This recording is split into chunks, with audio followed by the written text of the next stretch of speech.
Tingnan natin yung ano natin, yung papaya kung may hinog. So, ayan, yung mga ito yung molting hardin natin. Sobrang init talaga. Ay, makuha pa pala tayo dito ng ano natin. Ping, ping, ping. So, tingnan natin ulit. Balikan tayo sa usapin. So, tingnan natin yung papaya kung may hinog. Okay.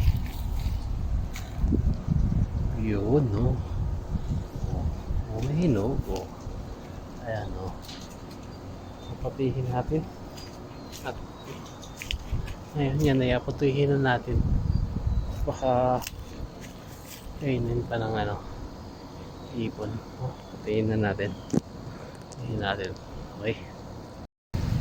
Ayan na yung naputi nating ano, papaya. So, yan. So, hinog naman siya. Ayan pa. So, marami pa namang puputiin ulit. Yan. Pero, ayun na nakita ninyo. Wala na siya dyan. Wala na mo. So, magtatanim tayo ng pamalit.